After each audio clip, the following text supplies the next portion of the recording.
अस्सलामुअलैकुम जी। क्या हाल चाल है आप सबके। उम्मीद करती हूँ कि अल्लाह के फ़ज़ल से सब ठीक होंगे। मैं भी अल्हम्दुलिल्लाह अल्लाह के फ़ज़ल से और आप लोगों की दुआओं से ठीक हूँ। अल्लाह का शुक्र है। बताइए जी कैसा जा रहा है रमज़ान।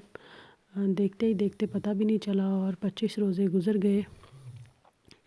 सुबह तो जी 26 जो है वो सहरी है। जब तक ये व्लॉग अपलोड होगा 26 सहरी हो चुकी होगी। खैर अल्लाह ताला जो है इसकी रहमत और बरकतों से मुस्तफ़ीद होने की हम सबको तौफ़ीक अता फ़रमाए। और जितनी भी हम सब बहन भाइयों ने इबादत की है, थोड़ी ज़्यादा जो भी कमी पेशी रही हो, अल्लाह उसको जो है वो क्या कह सकते हैं, अपने रहम से जो है वो माफ़ फ़रमाए। और जो थोड़ी बहुत इबादत की है, जिन्होंने ज़्यादा किया, जिन्होंने कम किया, जितनी भी की है, ये तो अल्लाह बेहतर जानता है, उसको कबूल व मंजूर फ़रमाए। और ज़िंदगी में हमें ऐसे लाखों रमज़ान जो है वो देखना नसीब फ़रमाए। ये देखिए जी, हम अपने बेटे को डेली जो है पार्क लेके आते हैं और हम कोई ना कोई न्यू पार्क जो है एक्सप्लोर करते हैं। यहाँ आज हम लेकर आए तो पार्क के सामने लगे हुए थे झूले और उसके अंदर थी कैंडी और उस कॉटन कैंडी। तो मेरे बेटे ने कहा कि मुझे कॉटन कैंडी खानी है, तो हम लोगों ने उसे लेकर दी, जो कि बिल्कुल फ्रेश तैयार हो रही थी। तो जब उन्होंने हम खड़े थे मशीन के पास, हम देख रहे थे कि ये पता नहीं फ़्रेश हो गई किस तरह। तो लेडी ने हमसे पूछा कि आपको चाहिए, हमने बोला जी। तो ये देखे उसने एक स्टिक लिया और वो मशीन उसने ऑन करके बटन से स्टिक बिल्कुल उसके अंदर रख दिया। और ये होता है फ़्रेश चीज़। बच्चों की सेहत पे जो है बिल्कुल कॉम्प्रोमाइज़ नहीं करते हैं ये लोग। हाँ ठीक है, बेकरी आइटम ज़्यादा हैं, लेकिन वो उसके लिए फ़िज़िकल एक्टिविटीज़ इतनी कराते हैं। लेकिन फिर भी वो बेकरी आइटम भी जो है बड़ी साफ़ सफाई से ग्लव्स वगैरह पहन के हर चीज़ का ख़्याल रख कर। तो जी ये कॉटन कैंडी हम लेकर पाकिस्तान की याद आ गई। पाकिस्तान में जो है वो पिंक कलर का आता होता था, वो साइकिल पे हमारे बचपन में गली में बहुत बड़ा था। और वो कॉटन कैंडी से वो चिड़िया बना कर देना, आप सब ने खाई होगी अपने अपने बचपन में, जो स्पेशली 90s के लोग हैं। मैं भी 90s की हूँ। तो जो है वो सब ने खाई होगी। तो कॉटन कैंडी की जो है वो यहाँ पे थी 2.50 यानी 2 यूरो और 50 सेंट की। लेकिन इतना बड़ा इन्होंने बना कर दिया, इतना बड़ा सारा कि पकड़ा भी नहीं जा रहा था और मेरे बेटे से खाया भी नहीं जा रहा था। जब वो खाने लगा उसे खाना ही नहीं आ रहा था। मैं शूट कर रही थी तो कह रहा मम्मा ये क्या है, मुझे नहीं पता, ये मुझसे खाया नहीं जा रहा। अच्छा जी, खैर मैं बात कर रही थी कि हमने अपने बचपन में कॉटन कैंडी खाई होगी। वो साइकिल पे एक अंकल आते होते थे गली में, तो वो बड़ी मज़े की उसे चिड़िया बना कर दे और बड़े बड़े प्यारे जानवर बना कर देते थे कॉटन कैंडी से। एक गट्टे वाला भी आता होता था, वो एक लंबे से डंडे पे ज़्यादा सारा गट्टा लपेटा होता था, ऊपर शॉपर चढ़ा होता था। तो जब उसको आवाज़ मारनी अंकल हमको गट्टा चाहिए, तो वो गट्टे से बड़ी प्यारी प्यारी चीज़ें बना के देता है। तो कॉटन कैंडी तो खैर मुझे अभी तक याद है ना, कि कॉटन कैंडी से बड़ी खूबसूरत सी चिड़िया, कबूतर और इस तरह की चीज़ें बना कर देता था। खैर वहाँ से जो है वो इलेक्ट्रॉनिक झूले लेने के बाद हम आ गए पार्क। आज पार्क में बहुत ज़्यादा रश था क्योंकि मौसम बहुत अच्छा था। वैसे तो फ़िलहाल यहाँ मौसम अच्छा ही चल रहा है, लेकिन ये है कि आज मौसम कुछ ऐसा था। हम आए भी काफ़ी लेट थे, तकरीबन हम 5:50 के बाद आए थे कि असर की नमाज़ पढ़ के, कि नमाज़ ना निकले फिर जाके जो है इफ्तार बनाकर, तो बंदा मगरिब की नमाज़ साथ ही पढ़ लेता है। तो बच्चे देखकर पहले तो मेरा बेटा कह रहा घर जाना, फिर उसने कहा कि जी नहीं मैं पार्क में जाऊंगा। मैंने आपको पहले भी काफ़ी व्लॉग्स में बोला कि ये लोग अपने बच्चों की सेहत पे कोई कॉम्प्रोमाइज़ नहीं करते हैं, उनको फ़िज़िकल एक्टिविटीज़ लाजमन कराते हैं। माँ फ्री हो तो माँ लेकर आती है, अगर बाप फ्री हो तो बाप लेकर आता है। क्योंकि घर पे तो ऑब्वियस है बच्चों ने जो है वो स्मार्ट स्क्रीन वगैरह यूज़ करनी है, स्कूल वगैरह चले जाना है, ये वो। तो इस तरह बच्चे खेल कूद में भी यहाँ पे आके खेल कूद लेते हैं, तो बॉडी की जो है ना वो सारे पार्ट्स की जो है वो एक्सरसाइज हो जाती है, बॉडी एक्टिव रहती है। तो मेरा भी बेटा, हम डेली उसको लेकर आते हैं। घर आए तो देखें जी मैस ही मैस पूरे कमरे में। मुझे इतना गुस्सा है, ये इफ्तार के बाद का शूट है, मुझे समझ नहीं आता। इसी बात पे मेरा हस्बैंड से हो गया झगड़ा कि ये क्या गंद आपने किया हुआ, हर तरफ जो है वो आपने सब तरफ फैलावा ही फैलावा था। कहीं कारपेट पे कपड़े हैं, जाए नमाज जो है वो वैसे का वैसा। मैंने पहले एक कॉर्नर तैयार किया हुआ था, प्रेयर कॉर्नर, लेकिन उसके बाद मैंने वो समेट दिया कि जब नमाज़ पढ़नी हो तभी जो है वो आप प्रेयर रग को बिछा लें। वो इस वजह से क्योंकि मेरा बेटा है छोटा, उसे अभी समझ नहीं है। कभी वो जूते भी ले आता अंदर कारपेट पे, हालांकि जूते साफ़ होते हैं लेकिन फिर भी आप ला नहीं सकते ना।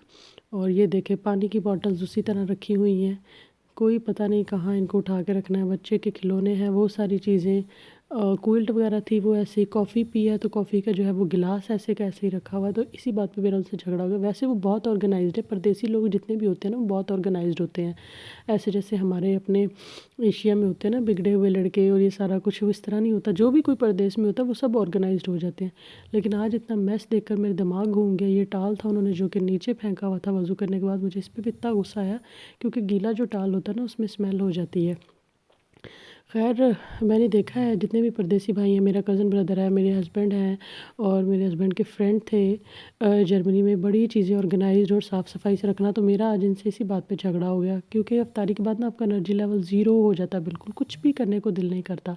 तो मेरा आज उनसे इसी बात पे मेरा झगड़ा हो गया, क्योंकि एनर्जी लेवल ज़ीरो हो ना तो बिल्कुल दिल नहीं करता। नॉर्मली वो अपनी सारी चीज़ें साथ के साथ समेट देते हैं, लेकिन जब मैंने देखा, ये देखें, ये कहीं उनकी जीन्स हैं, ये मैंने वॉशिंग मशीन लगाई थी तो जीन्स सारी उस दिन मौसम कुछ ऐसा था, नॉर्मली छत पे डाल देते तो सब कपड़े समेटे जाते हैं, लेकिन ये थे। मैं बोल कर गई, मैंने कहा मैं जब तक जो है वो दूसरा काम करती हूँ, आप इनको जो है वो सिर्फ कुछ भी नहीं करना था, तय लगाना था, लेकिन वो भी ऐसे कैसे रखी। और वो बड़े मज़े से मोबाइल पे गेम खेल रहे थे या पता नहीं क्या यूज़ कर रहे थे, साथ जो है वो बेटे के साथ भी मस्तियाँ कर रहे थे, सॉरी। तो हर चीज़ जैसे थी ऐसे कैसे, बल्कि मज़ीद उसमें जो है वो मैस किया हुआ था कि टॉवल नीचे फेंका हुआ है, कॉफ़ी पीकर कॉफ़ी का गिलास वही है, सॉक्स यहाँ पे फेंकी हुई है कारपेट पे। तो इस बात पे मुझे गुस्सा आया और मेरी उनसे बहस हो गई। ख़ैर जब उन्होंने देखा कि अब जो है वो गुस्सा आया, तो फिर उन्होंने जो है वो साथ मेरी हेल्प कराई, क्योंकि हस्बैंड वाइफ़ के रिश्ते की खूबसूरती यही होती है कि अगर हस्बैंड को गुस्सा आया हुआ है तो बीवी खामोश हो जाए, अगर बीवी को गुस्सा आया हुआ है तो हस्बैंड खामोश हो जाए। अगर दोनों ही लोग ज़िद किए जाएंगे और आर्ग्यूमेंट किए जाएंगे तो फिर रिश्ता ख़राब होता है भी। फिर वही लड़ाई झगड़ा चिक चिक शुरू होगी, फिर नाराज़गी शुरू हो जाएगी, तो वो अच्छी बात नहीं है। यहाँ पे मैं सारी चीज़ें समेटते हुए कपड़ों को जो है मैंने तय लगाया। हस्बैंड के कपड़े जो हैं वो उनके ही कबर्ड में रखे, ये मेरे बेटे की थी तो मैंने उसको हैंगर करके इसको रखा। अच्छा, मैं ये कहना चाहती हूँ कि इसमें ना हम लेडीज़ का ही हाथ होता है बच्चों को बिगाड़ने में। मतलब छोटे बच्चों को ही अगर ट्रेन किया जाए ना, हम घरों में ही ट्रेन करती हैं बेटियों को, कुकिंग सिखाना, उनको ऑर्गेनाइज्ड बनाना, हर चीज़ सिखाना, सिर्फ ये सोच के कि भाई तुमने अगले घर जाना है, ससुराल जाना है, ये करना है वो करना है, वहाँ नहीं करोगे तो तुम जूते खाओगे। हम बेटों को ये चीज़ क्यों नहीं सिखाते हैं? उनको भी तो हम ये चीज़ सिखा सकते हैं। परदेश में आकर अगर ये लोग इतने ऑर्गेनाइज्ड हो सकते हैं, इतना कुछ सीख सकते हैं, तो घरों में भी माँओं की रिस्पॉन्सिबिलिटी है अपने बच्चों को जो है वो, स्पेशली बेटों को। पाकिस्तान में इतने हालात ख़राब हैं, यहाँ इंडिया में इतने हालात ख़राब है, या एशिया में कहीं भी, मैं किसी भी कंट्री को स्पेसिफिकली नहीं कह रही हूँ, देखने को मिलते हैं जी लड़कियों के साथ क्या कुछ हो रहा है, बॉयज़ की वजह से क्या हो रहा है, क्या नहीं हो रहा, बच्चों के साथ क्या कुछ हो रहा है। तो सिर्फ किस वजह से जो है वो मेन की वजह से। लेकिन हम ये भी नहीं कह सकते स्पेसिफिकली कि मेन की वजह से, हम सिर्फ वो सारी पाँचों उंगलियां बराबर तो नहीं होती है ना। तो इसलिए मुझे लगता है कि इसमें औरत का हाथ होता है कहीं ना कहीं। अगर वो स्टार्टिंग से ही अपने बच्चे को सिखाए कि जो है आपने सबकी रिस्पेक्ट करनी है, बाहर की औरतें और घर की औरतें बराबर हैं, ये नहीं कि घर की माँ बहन तो ठीक है जी इज़्ज़त होगी और बाहर जो मर्ज़ी करो आप। और अगर घर से ही उसको सिखाया जाए कि आपने बेटा अपने, अगर आपका ये रूम है तो इसको ऑर्गेनाइज्ड आपने खुद करना है। अगर हम शुरू से ही बच्चों को ये आदतें डालें ना, तो वो बड़े होकर भी इसी तरह रहते हैं। बिलीव मी, प्रदेश में आके जितने भी लोग मैंने देखे हैं इतने ऑर्गेनाइज्ड होते हैं और अपने काम से काम रखते हैं। यहाँ पे जितना खुला माहौल मिलता है, जितना ओपन इन्वायरमेंट मिलता है, मैंने किसी को नहीं देखा इस तरह यहाँ पे।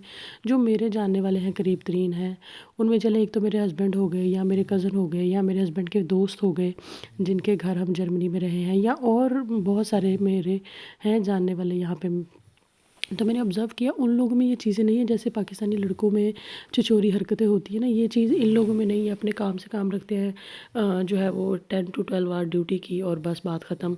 आकर अपने घर भी साफ़ सुथरे हैं, कुकिंग भी बड़े अच्छे तरीके से करते हैं। तो मुझे लगता है कि ये हम लेडीज़ का ही हाथ कसूर होता है अगर हम अपने बच्चों को इस चीज़ में ट्रेन नहीं करती। बेटियों पर इतना ज़ोर देते हैं, तो अगर इसका आधा भी ज़ोर हम बेटों पर देना, तो मुझे ऐसा लगता है कि बेटे भी इतने ही ऑर्गेनाइज हो जाएँ। और बात सिर्फ ऑर्गेनाइज्ड होने की नहीं है या डिसिप्लिन होने की नहीं, बात यह है कि एक अच्छे माशरे की बुनियाद होती है। क्योंकि कायद आज़म ने भी कहा था ना, तुम मुझे पढ़ी लिखी माएँ दो तो मैं तुम्हें पढ़ा लिखा माशरा दूंगा।